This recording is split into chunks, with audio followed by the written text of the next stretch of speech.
We're in the shadow of downtown, so it's amazing the history that's behind here. Our photojournalist, Raymond Ramirez, went to check out the Founders Memorial Cemetery, and this is actually where some of the original residents of the Houston area are buried. Check it out.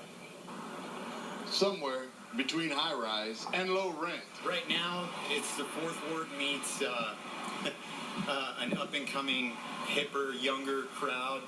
This is Founders Memorial Cemetery, and it's not just a cemetery, it's history. No, I don't ever see anybody go over there. I had the president of my company come around and from Philadelphia, which has a lot of history there, and he was just amazed that we have this beautiful historic cemetery sitting right downtown, and hardly anybody comes to see it. It's so peaceful and quiet around here. You know, I'm almost embarrassed to be the only one here. These people are the reason there's a Texas, a Houston. A lot of people don't do stuff because they don't know. And not everybody recognizes or knows the history of this cemetery. A lot of people weren't even aware that it was historical until they went over there and looked at the signs. The final resting place for guys and gals that few will remember, and even fewer will come to see. It's sad to me because one thing about this cemetery that I learned was that it's an African-American historical cemetery. I mean, can you imagine giving your all for a cause?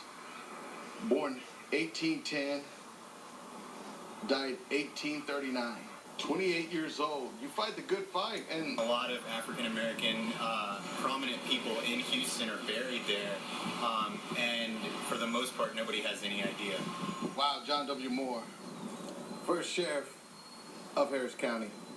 David Greaves, born in Scotland, died in Houston. Little Mary Jane, 1 year, 5 months, 28 days old. If somebody could contact the one that's supposed to know about it and talk to them, I'm pretty sure you would get some results. Maybe someday somebody else will stumble onto this treasure. I hope they do. You know, just come and park and take a walk around. I mean, take a look at all the areas here, because this isn't the only historical property or historical site around the city. It's always best to, during the weekend, just find a place to park and just go walk around and check out what the city has to offer. Hopefully sometime somebody will know.